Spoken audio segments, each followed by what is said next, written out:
সকাল সকাল আরেকটি ভিডিও নিয়ে হাজির। তার কারণ হচ্ছে আমরা এর আগে একটি ভিডিও করেছিলাম কি করে একটি সুন্দর বাগান করবেন। এবার আসি কি করে এই বাগানগুলোতে আপনারা বিভিন্ন ধরনের ফার্টিলাইজার ব্যবহার করবেন। তো ফার্টিলাইজার গাছের জন্য প্রচণ্ড একটা ইম্পর্টেন্ট ব্যাপার, আর এর মধ্যে দিয়ে কিন্তু প্রচুর রয়েছে গাছের বেড়ে ওঠা, গাছকে নিজের মতো করে তৈরি করা। এই সমস্ত কিছু কিন্তু গাছ এই ফার্টিলাইজারের মধ্যে দিয়ে তৈরি করা হয়। অনেক সময় দেখা যায় যে আমাদের বাড়িতে গাছে ফার্টিলাইজারের সঠিক ব্যবহার না জানার জন্য অনেক গাছই মারা যায়। তারপর আমরা কি বলি যে গাছটাতে অতিরিক্ত জল দেওয়ার জন্য হয়তো মারা গেছে। কখন কখন আবার বলে থাকি এগুলো ফাঙ্গালের জন্য, কখন কখন আবার বলে থাকি যে প্রচণ্ড রোদকেও দায়ী করে থাকি। কিন্তু সত্যি কি বিষয়টি তাই? বিষয়টি কিন্তু সেটা নয়।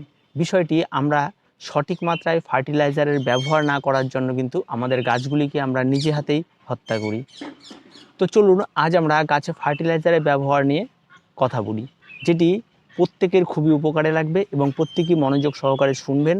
তবে কিন্তু আপনিও বুঝতে পারবেন আপনি কোথায় কোন ভুলগুলি করছেন, যার ফলে কিন্তু আপনার গাছগুলি খারাপ হচ্ছে।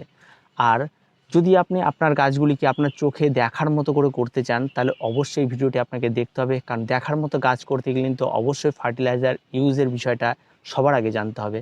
তো পুরো ভিডিওটি স্কিপ না করে দেখতে থাকুন। বন্ধুরা, ছাদ বাগানে গাছ করতে হলে সাধারণত দুরকম সার আমরা ব্যবহার করে থাকি। একটি হচ্ছে জৈব সার, আরেকটি রাসায়নিক সার। এবার আজকে আমরা রাসায়নিক সার নিয়ে আলোচনা করব। তো জৈব সার নিয়ে এর পরের আরেকটি এপিসোড তৈরি করে সেখানটায় আমরা জৈব সার নিয়ে আলোচনা করব। তো এই কারণে রাসায়নিক সার নিয়ে আলোচনা করছি, কারণ গাছ সার্বিকভাবে বেড়ে ওঠার জন্য কিন্তু যারা প্রচুর সুন্দর গাছ করে এবং প্রচুর ফুল তৈরি করে, তাদের কিন্তু অবশ্যই রাসায়নিক সারের ব্যবহারটাই তারা সবার আগে করে এবং ইনডোর আউটডোর সমস্ত গাছের ক্ষেত্রে এটি ব্যবহার করে। এবার এই রাসায়নিক সারের ব্যবহার নিয়ে একটু কথা বলি। সবার প্রথমে বলি, গাছ বেড়ে ওঠার জন্য সবার প্রথমে প্রয়োজন হয় নাইট্রোজেন, তারপরে প্রয়োজন হয় ফসফরাস, গাছের শিকড়কে শক্ত করা, মজবুত করা, এই নিয়ে তারপরে তো প্রয়োজন হয় পটাশিয়াম, যা গাছের ফুল ফল ধারণ করবে এবং গাছের একটা সার্বিক গঠনের জন্য প্রয়োজন হয় এই পটাশিয়াম। আর এটাকে আমরা সরাসরি বলি এনপিকে। তো যখনই কোনো গাছ লাগাবেন, গাছ লাগানোর 20 থেকে 30 দিন পর্যন্ত কোনো গাছে খাবার দেবেন না। তারপর আপনার একটা ডায়েট এনপিকে, একদম পুরো ব্যালেন্স ডায়েট এনপিকে, যেটাকে বলা হয় এনপিকে 20-20-20 বা 19-19-19, এটা প্রথম আপনার কাছে রাখতেই হবে। এই সার 20-20 এবং 19-19-19 এটা কিন্তু প্রথম অবস্থায় ব্যবহার করতে হবে। এবার আসি, এই সার নিয়ে একটা বড় কনফিউশন তৈরি হয়ে আছে প্রত্যেকের মধ্যে। তার কারণ হচ্ছে এই রাসায়নিক সার কিন্তু দুরকম রয়েছে। একটা সার রয়েছে যেটা মাটিতে ব্যবহার করা হয়, আরেকটি সার রয়েছে যেটা জলে গুলে পাতায় স্প্রে করা হয় এবং মাটিতেও ব্যবহার করা যায়। এই দু রকমের সার রয়েছে। এবার এখন বিষয় হচ্ছে আমরা যে সারটি মাটিতে দিতে হবে সেই সারটি জলের মধ্যে গুলিয়ে নিয়ে গাছের গোড়ায় ঢেলে দিচ্ছি। কখনো কখনো দেখা যাচ্ছে কিছু কিছু বাগানি সেটাকে স্প্রে করেও দিচ্ছে। কখনো দেখা যাচ্ছে যে দানাদার ইউরিয়াটি রয়েছে, সেই ইউরিয়াটি যেটা গাছের গোড়ায় দেওয়ার কথা সেটা জলে গুলে নিয়ে গাছে স্প্রে করা হচ্ছে। কখন আমরা ডিএপিকে দেখেছি এভাবে করতে, কখন আমরা অনেক সময় দেখেছি যে আপনারা এনপিকে 20-20-20 সেটাও পুরোপুরিভাবে জলে গুলে স্প্রে করা হচ্ছে। তো বন্ধুরা, এখানটায় একটা কিন্তু বড় সমস্যার কারণ দাঁড়িয়ে আছে।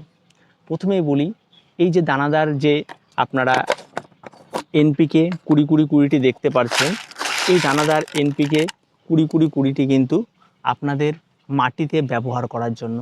এই জিনিসটি কিন্তু কখনোই গাছে তরল সার হিসেবে ব্যবহার করা যায় না। তারপরে যে সারটি এটা দেখতে পাচ্ছেন যে পিঙ্ক কালারের দেখা যাচ্ছে, এটা কিন্তু ওয়াটার সয়েলেবল সার, যেটা জলে গুলে ব্যবহার করা হয়। দুটোর মধ্যে ডিফারেন্স বুঝতে পারছেন?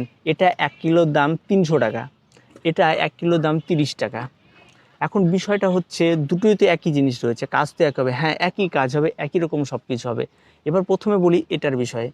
এটার বিষয়টা হচ্ছে এটাকে মাটিতে আপনাকে দিতে হবে এবং মাটিতে দেওয়ার পর এটা মাটির সঙ্গে মিশে থাকবে। আপনি যখন যখন গাছের জল দেবেন তখন তখন এটার মধ্যে জলের সঙ্গে রিয়াকশান করে অল্প অল্প করে খাবার তৈরি করে এবং গাছটি সেখান থেকে সুন্দরভাবে খাবার পায়।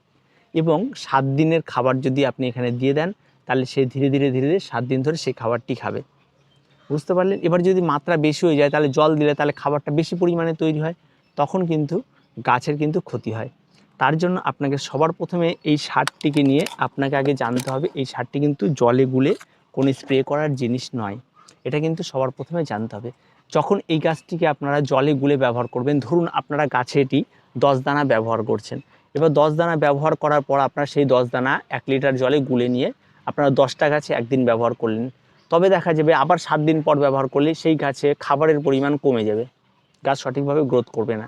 এবার এই 10 দানা যদি একটি গাছের গোড়ায় আপনারা ব্যবহার করেন, এবার গাছটিতে কন্টিনিউ জল দিয়ে যান, দেখবেন আস্তে আস্তে আস্তে আস্তে এই খাবারটি অন্তত 7 দিন যাবে, 7 দিন পর আবার ব্যবহার করুন এই একইভাবে এই খাবারটি। এটি খাবারটির দাম কম, এটা আপনারা প্রত্যেকে ব্যবহার করতে পারেন এবং এইভাবে আপনারা এই খাবারটি গাছে দিয়ে দিতে পারেন। শুধুমাত্র এই এনপিকে খাবারের মাটিতে যারা গাছ করছেন তাদের জন্য আমি বলবো, এই খাবারটি কিন্তু কখনোই তার মধ্যে শুধু নাইট্রোজেন, ফসফরাস এবং পটাশিয়াম নেই, এর মধ্যে রয়েছে প্রচুর ছোট ছোট মাইক্রোনিউট্রিয়েন্ট যেমন কপার, বোরন, ম্যাগনেসিয়াম, সমস্ত কিছু দিয়েই কিন্তু এই সারগুলি তৈরি হয়, যেগুলি গাছের জন্য অত্যন্ত প্রয়োজন। সেভাবে কিন্তু বিজ্ঞানীরা এই সারগুলিকে তৈরি করেছে।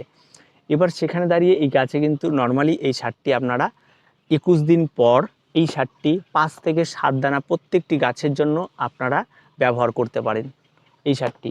এবার আসি, এই সার জলে গুলে নিয়ে যখন পাতায় স্প্রে করবেন বা মাটিতে দেবেন, তার মানে 7 দিনের খাবারটা গাছে আপনার একদিনে পেয়ে গেল, তার ফলে কিন্তু গাছ নষ্ট হয়ে যাওয়ার প্রবণতাটা সবচেয়ে বেশি রয়েছে। এবং যদি পাতায় স্প্রে করেন তাহলে পাতার পত্ররন্ধ্রগুলি বন্ধ হয়ে যায়, যার ফলে কিন্তু গাছে পাতা ঝরে যাওয়ার রোগ পর্যন্ত দেখা দিতে পারে। তবে খুব সাবধান এই সারের ক্ষেত্রে, যেটা যেই কাজে ব্যবহার করা হয় সেটা সেই কাজে ব্যবহার করুন, নাহলে একটা সার 300 টাকা করে কেউ কখনো বিক্রি করতো না এবং একটা সার কখনোই কিন্তু 30 টাকা কিলো বিক্রি হতো না। এই বিষয়টিকে আপনাদেরকে বোঝাতে হবে। আমরা প্রচুর ভিডিও দেখেছি যে এনপিকে 20-20-20 নিয়ে বলা হয়, কিন্তু তার বিষয়টি কিন্তু ক্লিয়ার করা হয় না। আমি আপনাদের একদম ক্লিয়ার করে দিচ্ছি, এটাও এনপিকে 20-20-20, এটাও এনপিকে 20-20-20, কিন্তু বিষয়টা এটাই, একটা জলে গোলানো সার এবং এটা। এবার জলে গোলানো সার নিয়ে কথা বলি। এই সারটি যখন আপনারা জলে গোলাবেন, এই সারের পরিমাণটা কিন্তু অনেক বেশি মাত্রায় এরা অ্যাক্টিভলি কাজ করে এবং এরা সরাসরি গাছের একটা খাবারে পরিণত হয়, যেটা পাতা বা কোনো কিছু দিলে সরাসরি গাছ শোষণ করে নিতে পারে, যার ফলে খুব তাড়াতাড়ি খাবারের প্রয়োজন হয়। এই সারটি যখন আপনারা মাটি ছাড়া গাছ করবেন তখন এই সারটি ব্যবহার করা যায় এবং তার ফলে কি সেখানে সারটি ধরে রাখার বিষয়টা খুব কম থাকে। যেদিন সারটি দিবেন গাছটি সেদিন খাবারটি নিয়ে নেবে এবং তারপরে সেই খাবারটি গাছটি গ্রোথের জন্য সাহায্য করবে।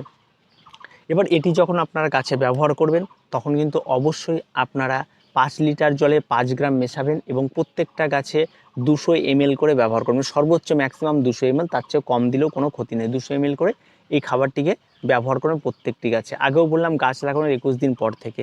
এবং যে বন্ধুরা তো শুনতেই পেলেন যে এনপিকে যে 20-20-20টি রয়েছে, সেই খাবারটি কিন্তু আপনারা এটার ক্ষেত্রে 21 দিন পর ব্যবহার করবেন এবং 21 দিন পর থেকে আপনারা এই খাবারটিকে 5 গ্রাম 5 লিটার জলে গুলে নিয়ে প্রত্যেকটা গাছে 200 ml, ম্যাক্সিমাম 200 ml, তার চেয়ে কম দিলেও কোনো অসুবিধা নেই, করে গাছে ব্যবহার করতে পারেন।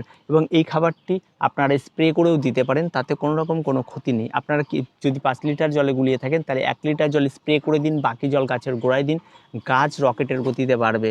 এবং এটি কিন্তু একটি কার্যকর সার এবং খুব বাগানের জন্য মানে অত্যন্ত প্রয়োজনীয় একটি সার এনপিকে 20-20-20, যেটার নাম আপনারা প্রচুর শুনেছেন, কিন্তু আমরা ইউজ করি এটা।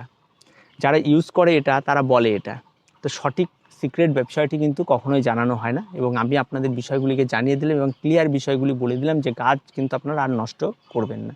এবার আসি, এই খাবারটি কিন্তু এনপিকে 20-20-20, এই খাবারটি কিন্তু গাছকে 1 মাস ব্যবহার করবেন এবং সেটা কিন্তু আমি শুধুমাত্র ফুল গাছের জন্য বলছি, সিজন ফ্লাওয়ারের জন্য বলছি, 1 মাসের জন্য ব্যবহার করছি। ইনডোর বা আউটডোর এই সমস্ত গাছের ক্ষেত্রে কিন্তু কী করে ব্যবহার করবেন তা আমরা পরবর্তী আরেকটি ভিডিও নিয়ে আপনাদের সঙ্গে আলোচনা করব। এখনই যদি বিষয়গুলি না জানেন, যারা অনেক রয়েছে যারা চন্দ্রমল্লিকা করছেন, তাদের কিন্তু খুব উপকারে লাগবে এই ভিডিওটি। তো এবার 1 মাস ব্যবহার করার পর আপনাদের যেটি ব্যবহার করতে হবে সেটা হচ্ছে 12-61-0। তো বন্ধুরা দেখতে পাচ্ছেন 12-61-0 এই সারটি, এটাও কিন্তু জলে গোলানো সার।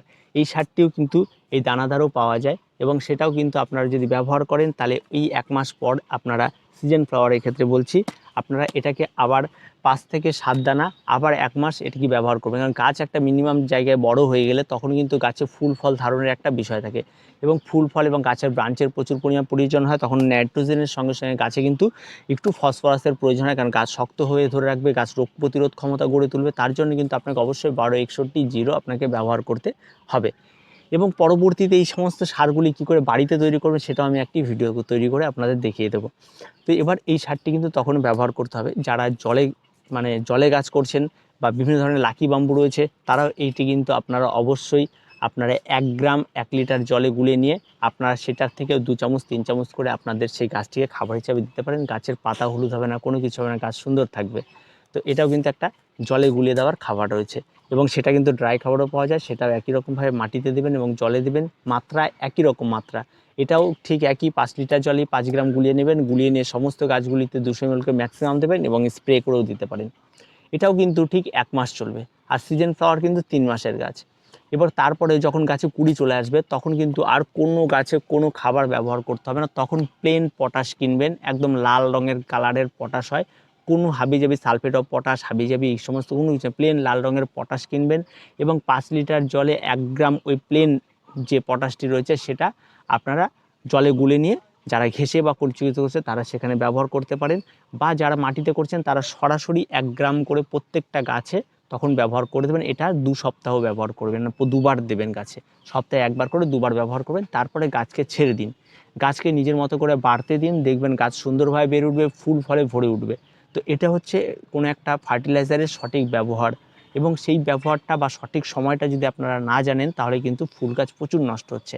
এখন বিষয় হচ্ছে, এখন তো আমরা ফুল গাছ করছি না, এখন এই বিষয়টি নিয়ে কেন আলোচনা করছি, কারণ এখন কিন্তু আমরা বাগানিরা পুরো রেস্টে রয়েছি এবং এখন কিন্তু আমাদের খুব একটা ভালো গাছ করা বা কোনো কিছু করার কিন্তু এখন নেই। কিন্তু এখন থেকে আমাদের এই বিষয়গুলি জেনে আমাদের নিজেদেরকে প্রিপেয়ার করতে হবে সামনে আগামীতে যে গাছগুলি করবো তার জন্য। তো বন্ধুরা, যারা চন্দ্রমল্লিকা গাছ করছেন তারা অবশ্যই এই দুটো খাবার মিক্স করে ব্যবহার করতে পারেন। 5 গ্রাম এটা, 5 গ্রাম এটা, 10 গ্রাম 10 লিটার জলে গুলে নিয়ে আপনারা 200 ml করে প্রত্যেকটা গাছে ব্যবহার করুন। চন্দ্রমল্লিকা যারা করছেন তাদের কথা বলছি, কারণ চন্দ্রমল্লিকা দীর্ঘদিন করতে হবে, তারা কিন্তু এই সারটি ব্যবহার করুন। আমি কথা দিচ্ছি একটা গাছও খারাপ হবে না। আর গাছে নিয়মিত যদি আপনারা পিঞ্চিং করতে পারেন, গাছে কিন্তু দেখার মতো ফুল হবে। আর এটাই কিন্তু চন্দ্রমল্লিকার সিক্রেট খাবার, যেটি কেউই বলে না। এই খাবার ইউজ করার পরেও কিন্তু বলা হয় এই খাবার ইউজ করা হচ্ছে। তো এগুলি অনেক বাগান করতে করতে, অনেক লোকের সঙ্গে যোগাযোগ করতে করতে এই অভিজ্ঞতাগুলি হয়েছে। আপনাদের সঙ্গে এই বিষয়গুলিকে জানালাম, আপনাদের কেমন লাগলো অবশ্যই জানাবেন। আর প্রত্যেকে ভালো থাকবেন, প্রত্যেকে সুস্থ থাকবেন।